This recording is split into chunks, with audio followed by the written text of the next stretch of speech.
Shalom Bapak, Ibu, Oma, Opa, dan Saudara semua. Bagaimana kabarnya hari ini? Saya yakin dan percaya kalau kita semua masih bersuka cita dan masih dalam keadaan sehat. Senang sekali kalau pada hari ini kita bisa berkumpul dalam doa keluarga GKI Delima pada hari ini. Kita akan segera memulai doa pada hari ini. Saya akan mengundang untuk kita semua bersaat teduh sejenak.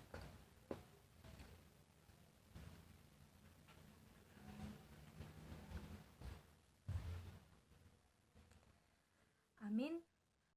Bapak, Ibu, dan Saudara semua, kita akan menyanyikan satu lagu dari Kidung Keesaan nomor 548, Allah adalah kasih, ayatnya yang pertama dan yang kedua.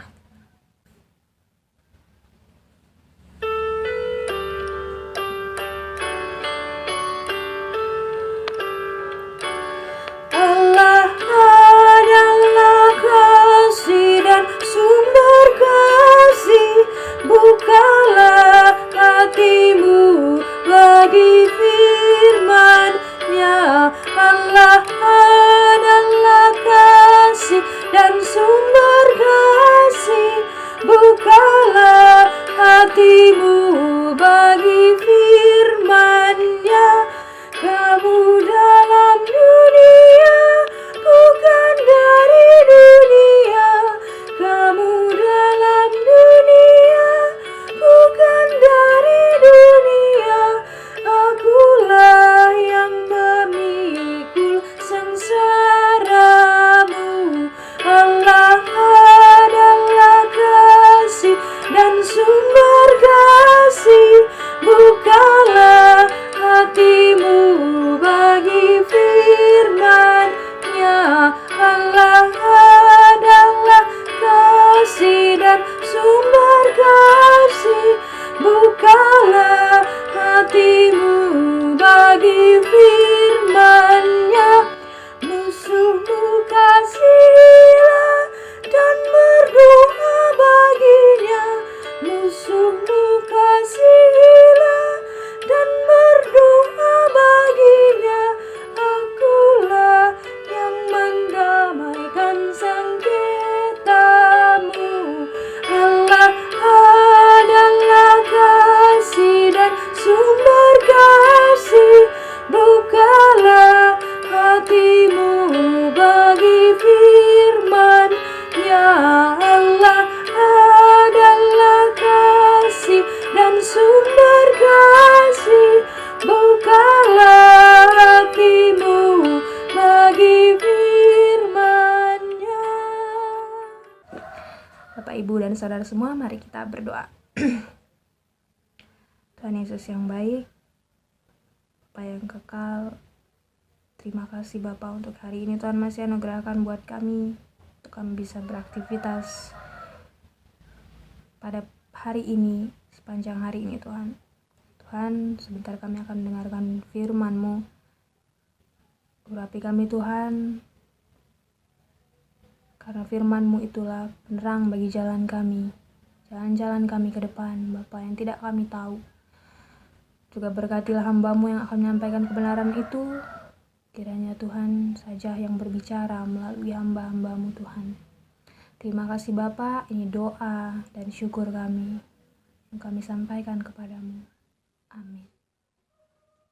Mari Bapak, Ibu, dan saudara-saudara, kita saatnya merenungkan firman Tuhan. Hari ini kita akan bersama-sama merenungkan firman Tuhan dari Injil Yohanes pasal 12. Kita akan membaca dari ayat 24 sampai 26. Saya akan membacakan untuk kita semuanya. Ayat 24 kita mulai. Aku berkata kepadamu, maksudnya Tuhan Yesus berkata kepada murid-muridnya, sesungguhnya jikalau biji gandum tidak jatuh ke dalam tanah dan mati, ia tetap satu biji saja. Tetapi jika ia mati, ia akan menghasilkan banyak buah. Barang siapa mencintai nyawanya, ia akan kehilangan nyawanya. Tetapi barang siapa tidak mencintai nyawanya di dunia ini, Ia akan memeliharanya untuk hidup yang kekal. Barang siapa melayani aku, ia harus mengikuti aku, dan di mana aku berada, di situ pun pelayanku akan berada. Barang siapa melayani aku, ia akan dihormati Bapa. Sampai di sini pembacaan Alkitab kita. Berbahagia setiap kita yang senantiasa merenungkan dan melakukan dalam hidup kita hari demi hari. Bapak, Ibu, dan saudara-saudara, lagi-lagi Tuhan Yesus memberikan contoh seorang petani. Jika diawali dengan kata-kata jika biji gandum tidak jatuh ke dalam tanah dan mati, tentu tidak akan ada hasilnya. Seorang petani jika ingin berhasil, seorang petani jika ingin bertambah gandumnya, tentunya dia juga menanam gandum. Satu biji gandum, anggaplah seperti jagung. Satu biji jagung, jika ditanam, dia akan menghasilkan buah. Bukan satu biji, tapi dalam satu, kalau orang Jawa bilang jungle. Bukan bahasa Inggrisnya, tapi ini jungle. Kalau kita beli jagung, nah itu kan satu, itu namanya jungle kalau bahasa Jawanya. Tentu yang ditanam bukan satu buah itu, tapi satu biji jagung ditanam, dan dia ditanam di tempat tanah yang subur. Maka dia akan bertumbuh dan menghasilkan buah jagung. Dan dia bukan satu biji, tetapi banyak hasilnya. Yesus memberi contoh satu biji gandum. Kalau kita mau menghasilkan buah yang banyak, satu biji jagung menghasilkan buah jagung yang banyak, tentunya dia juga harus mengorbankan jagung itu untuk mati dan tumbuh dan berbuah. Jikalau jagung itu tidak mati, tetap disimpan saja dan tidak ditanam di dalam tanah, tentunya juga tidak berbuah. Kita juga sering mendengar istilah atau pepatah yang mengatakan mati satu, tumbuh 1000. Ini istilah pepatah kuno dan ini sangat relevan sekali, dan ya kemungkinan besar bisa jadi ini mencontoh dari kata-kata Tuhan Yesus. Ada makna kematian bukan sebagai akhir, tetapi maknanya adalah kematian menuju harapan. Dengan kematian ada harapan yang mencercakan kehidupan. Jika satu biji gandum itu ditanam, maka ada harapan seorang petani menghasilkan buah yang banyak. Ada juga istilah yang mengatakan tidak ada kebahagiaan tanpa penderitaan.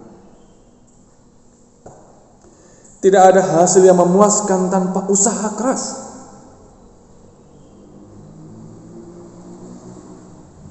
Berakit-rakit dahulu, berenang-renang kemudian. Bersakit-sakit dahulu, bersenang-senang kemudian. Pepatah ini dan istilah ini tentu juga sering kita dengar, bahkan kita juga menyampaikan sebagai nasihat. Mungkin kepada anak kita, atau sahabat kita, atau keluarga kita yang seolah-olah merasa putus asa jika belum berhasil melakukan sesuatu. Pasti kita akan mengatakan, kita harus bersakit-sakit dahulu supaya kita menghasilkan sesuatu yang membuat cita-cita kita tercapai. Gandum itu tidak akan pernah berhasil berbuah jika tidak mati dan ditanam dalam tanah. Bapak, Ibu, dan saudara, mencintai nyawanya, ia akan kehilangan nyawanya. Mencintai hidupnya, dia akan kehilangan hidupnya. Tetapi barang siapa melayani aku, Yesus berkata dalam ayat 26, barang siapa mencintai aku, ia harus mengikut aku, dan di mana aku ada, dia pun harus ada. Ketika kita sering membaca Alkitab, dan kita mendengar kisah-kisah pelayanan Yesus, di mana Yesus pun ada, kita pun harus berada di situ.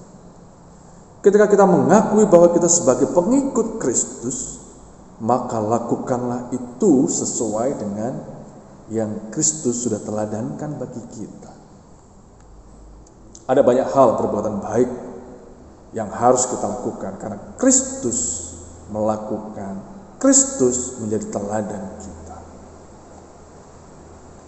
Ada banyak berbuat baik menjadi berkat bagi sesama kita yang membutuhkan. Mungkin kita pernah mendengar kata-kata Yesus, engkau tidak pernah memberikan aku pakaian ketika aku telanjang, engkau tidak pernah memberikan aku makan ketika aku lapar, dan engkau tidak pernah menjenguk aku ketika aku dalam penjara. Bapak, Ibu, dan saudara-saudara, Kristus sudah mengingatkan kepada kita, barang siapa mengikut aku, ia harus berada bersama-sama dengan aku dimanapun aku berada. Ketika kita melihat orang yang telanjang dan kita memberikan pakaian, di situ Kristus hadir. Disitulah kita memberikan pakaian yang disebutkan oleh Yesus, bahwa kita memberikan pakaian juga kepada Yesus. Ketika kita memberikan makan kepada orang yang kekurangan, disitulah kita memberikan makan kepada Yesus yang kelaparan. Dan kita menjenguk orang yang dalam kesusahan, dalam penjara, dan putus asa. Disitulah kita sebetulnya menjenguk Yesus bersama-sama dengan mereka. Bapak, Ibu, dan saudara-saudara, berakit-rakit dahulu, bersenang-senang kemudian. Ada suatu anugerah di balik setiap masalah yang kita hadapi. Jangan putus asa. Ketika gandum itu harus mati dan dipendam dalam tanah yang subur, dia akan bertumbuh dan berbuah lebat. Tentunya kita sebagai pengikut Kristus harus mau, jika kita harus berbuah, jika kita mau berbuah dan bertumbuh dan berbuah lebat, kita harus merelakan hidup kita untuk ditanam dan mati, supaya kita menghasilkan buah yang lebat. Kristus sudah menjadi teladan bagi kita. Kristus sudah mati bagi kita. Apa yang kita lakukan sebagai pengikut Kristus? Jika Yesus mengatakan, barang siapa yang melayani aku, ia harus mengikut aku, dan di mana aku ada, ia pun harus ada. Bapak, Ibu, dan saudara-saudara, Yesus mengakhiri dari ayat 26 ini, dia mengatakan, barang siapa ia melayani aku, ia akan dihormati oleh Bapa. Apa yang kita cari dalam dunia ini? Hanya kemuliaan yang kita cari. Kristus sudah menjadi teladan kita. Biarlah kita juga mencontoh apa yang sudah Tuhan Yesus lakukan bagi kita.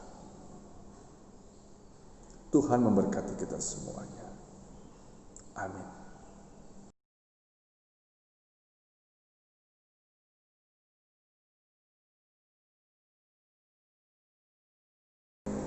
Mari Bapak, Ibu, dan saudara, kita akan bersama-sama menaikkan doa syafaat kita. Kita berdoa terus untuk pandemi ini, dan vaksin sudah ditemukan dan sudah mulai disosialisasikan, biarlah itu juga boleh dipakai dengan sebaik-baiknya dan dimanfaatkan sebaik-baiknya, sehingga banyak masyarakat, banyak orang yang disembuhkan dengan pandemi ini. Kita juga akan mendoakan untuk panitia Paskah yang sudah terbentuk, dan sebentar lagi kita akan memasuki masa Prapaskah. Kiranya panitia ini dipakai oleh Tuhan untuk kemuliaan nama Tuhan. Mari kita berdoa. Ya Allah, sumber kasih, Engkaulah kasih dalam hidup kami. Mampukan kami juga, ya Tuhan, untuk menyalurkan kasih itu bagi sesama kami. Terima kasih untuk apa yang sudah kami dengarkan. Biarlah kami boleh melakukan dalam kehidupan kami hari demi hari. Mampukan kami untuk rela mati dan ditanam dalam tanah supaya kami boleh berbuah. Mampukan kami untuk menjadi contoh bagi sesama kami, meneladani Kristus yang juga sudah mati bagi kami. Seperti gandum yang harus ditanam dan mati supaya menghasilkan buah yang lebat dan bermanfaat bagi orang lain. Ya Tuhan, saat ini kami berdoa untuk bangsa dan negara kami. Terima kasih untuk pandemi ini dan vaksin sudah mulai disosialisasikan. Ya Tuhan, biarlah vaksin ini juga boleh bermanfaat dengan baik untuk orang-orang yang sudah terkena dengan virus ini. Biarlah mereka juga boleh disembuhkan. Berkati setiap dokter, perawat yang mereka dengan sungguh-sungguh setia dan rela dengan begitu banyak pengorbanan yang mereka korbankan. Engkau memberkati mereka. Kami berdoa untuk panitia Paskah yang sudah terbentuk, ya Tuhan. Terima kasih. Engkau memberkati setiap panitia yang sudah ada. Biar mereka juga boleh bekerja dengan baik, dengan kesungguhan hati, dan semuanya hanya untuk kemuliaan nama Tuhan. Biarlah jemaat-Mu juga saling mendukung satu dengan yang lain. Memasuki masa Prapaskah, Tuhan Engkau menolong kami untuk memaknai arti Prapaskah hingga kebangkitan Tuhan. Kami juga mohon berkat-Mu, biarlah setiap acara demi acara yang sudah dirancang oleh panitia, semuanya boleh berjalan sesuai dengan kehendak-Mu.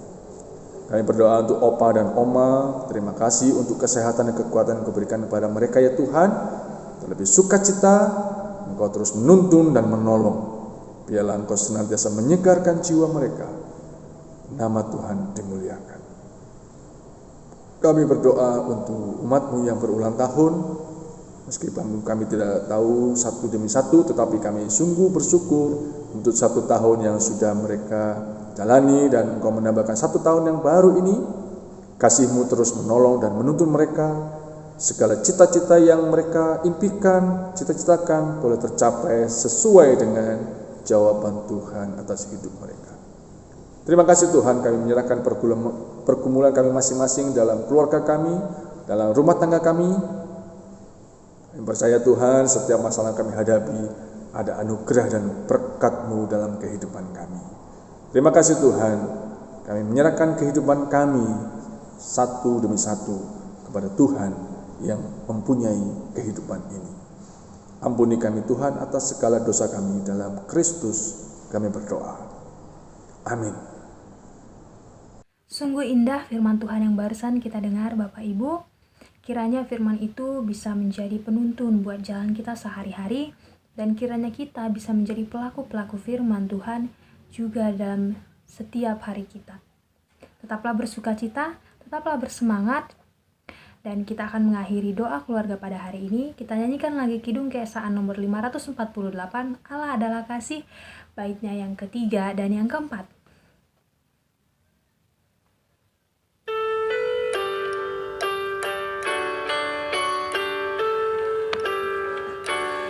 Allah adalah kasih dan sumber kasih, bukalah hatimu bagi firman-Nya. Allah adalah kasih dan sumber kasih,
saudara-saudara, jika Allah itu adalah kasih dan sumber kasih,